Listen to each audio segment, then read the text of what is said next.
Hey there folks, how you doing? It's Kevin coming to you from the streets of Xi'an, China. That's Xi'an behind me, all around me. Hope you're doing well.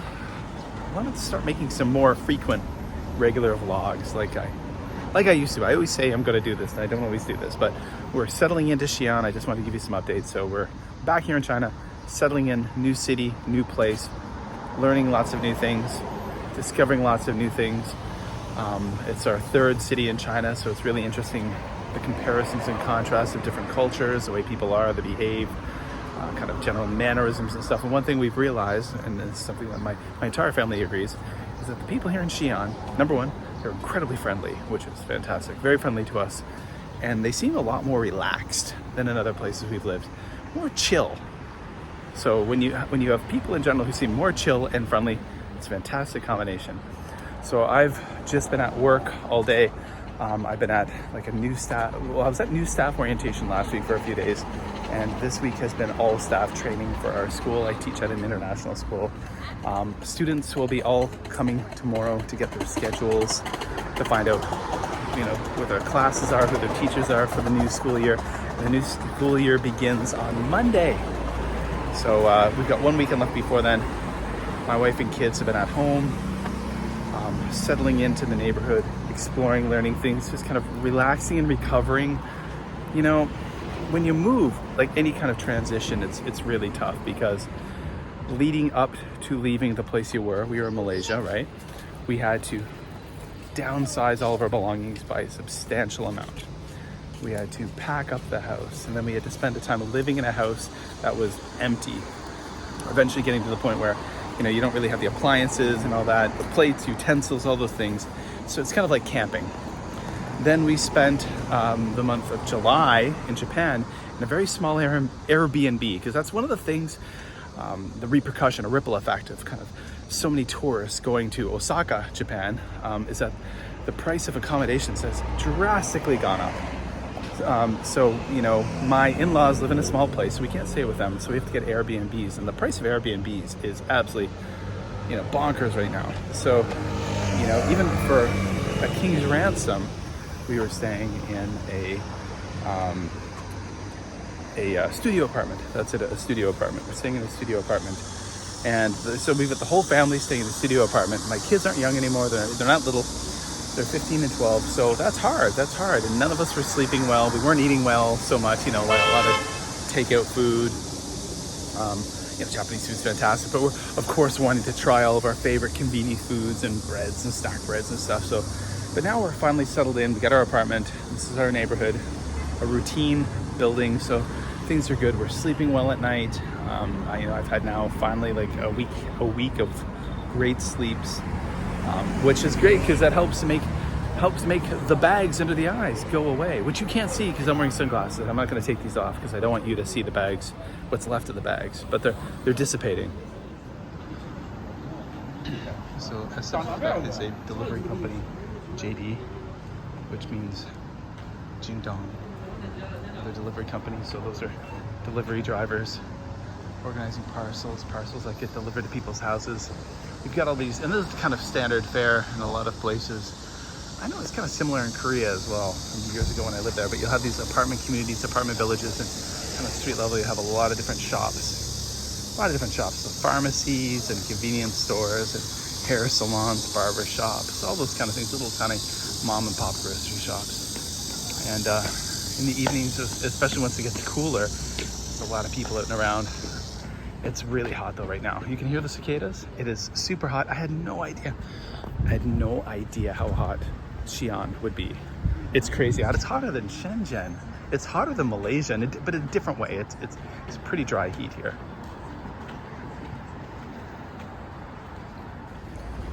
One observation I want to share with you. It's not an observation because I'm in it. Experience I've had as we've made this transition from Malaysia to here. I got to admit, this was the toughest transition yet. And it's no fault of where I'm at. Like this school, my new company, has the most seamless kind of transition team. It's been fantastic. We've got someone who's kind of like a life coordinator for new staff who's helped us move here, and it's been incredible.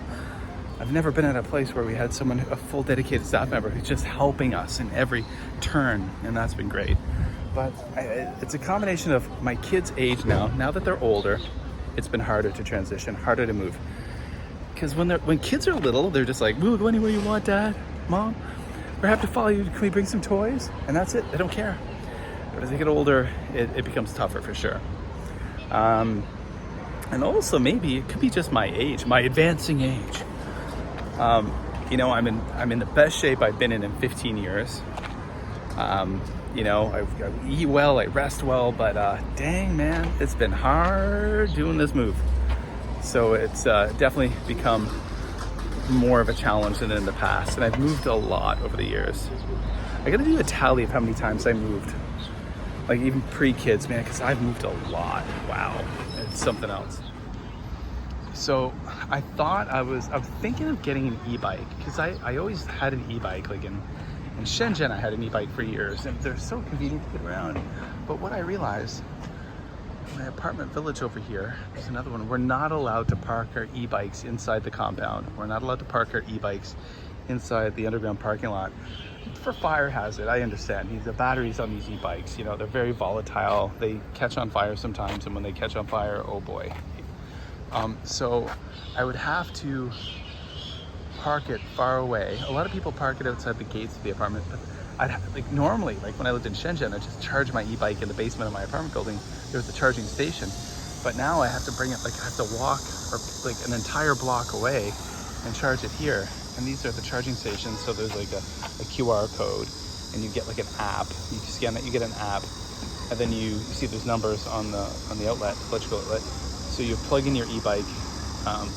You know, there's like a charging cable you have, and then you scan a QR code, and then you charge it, and you have to pay for it. It doesn't cost much. It's just pennies, really, but it's really inconvenient. But one thing that's cool here, I love them, and I was joking to my family saying I wanted to get one, are these little kind of e-bike cars. These are so cool. And I just realized, I forgot to bring my microphone. Next time I'll bring my microphone. But there's little e-bike cars here that have like vinyl covers and plastic covers. And there's ones here that are kind of like full-on little cars. Like full-on little cars. So cute, right? Look at that. I would love to have one of those. That'd be fun. So it's about 5:30 p.m. right now. It's still hot. It's about 35 degrees outside, 34 degrees Celsius. And all these tents are being set up because in the evening, there's gonna be a lot of vendors here selling fruit and vegetables. A lot of people selling a lot of things, and some of them are getting ready now. Selling different things. So we've got peaches and other things. Another view parking lot here. Very modern apartments. More vendors selling things, setting up, getting ready. Super cool though. Get some really good produce. Best place to shop, to be honest. Best place to shop. So I think I'm gonna cross the road and head over this way to this little apartment village, because I've only walked over there once, and I want to see what's going on over there. What kind of shops and restaurants are there? So let's go. All right, I totally opted not to go over there. There's no stoplight here, and I didn't want to wait to cross the road. I'm impatient. I've been inside all day, so I just wanted to get out for a little walk, get a little bit of sunlight, a little bit of vitamin D. I'm a very outdoorsy person, been inside a lot, so I just wanted to get for a little walk. So I figured I'd just continue walking around the block, and then I was gonna go over there to stop at some kind of convenience store shop. There's a few over by my place, so I'll just go over there and get myself a Coke Zero, or something like that, some kind of snack, and then get home and chill. I've been having so much fun, guys, on Supernatural Japan recently. The Supernatural Japan podcast, that's my passion project. I've been doing it for a long time, but I've been really having so much fun with it this year. I was talking to my friend Kurt Bell, Softy Papa, who's in Shizuoka, Japan, about coming back on the Just Japan podcast. I need to dust off that because there's a few people I really just want to talk to and share their stories on Just Japan. So I want to get him on. And I haven't talked to him yet, but back in the day, like 2016, 17, I had Baye McNeil, the Tokyo-based, Yokohama-based writer from America. on the podcast, and that was fantastic. So I want to get him on again too, because he's got a book that came out recently. So I want to. Him and his wife wrote a book recently, and or it's about them, and I really want to talk to him. So we'll see. I'll give him a jingle jangle. And there's a lot of other people I want to talk to. So I definitely got to get some episodes out with that. So yeah, so I'm going to continue trucking along a bit. I'll show you guys a few more things, and we'll call it a day. You'll probably see these parked all over the place. What I've decided to do this year, or this time in China, is instead of getting an e-bike, I'm just going to get the app to rent these bicycles. And there's a public bathroom. A lot of public bathrooms here in Xi'an. And they're usually pretty clean inside, to be honest. So they normally have like a full-time cleaning person, staff member there. So that's cool. And you know, I've never walked down here before. This is really near my apartment, but I've never... Oh, there's a post office. I think I'll swerve that away from people. Oh, there's a post office. That's great. I need to mail things. I don't do that often, but not from China. There's watermelons for sale. So guys, what I'm going to tell you to do as I wrap this video up is definitely go check out the links below. Go follow my passion project. Check out the Supernatural Japan podcast if you like spooky stories, you like folklore, you like all that stuff, the mysterious, you like true crime.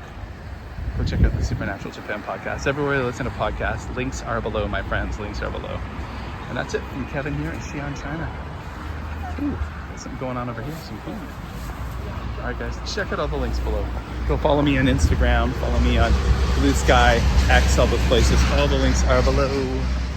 I'll be talking to you later. And oh, don't forget to like this video and subscribe to this channel if you don't already. For life in Asia, I've lived in a lot of countries: Korea, Japan, China, Malaysia.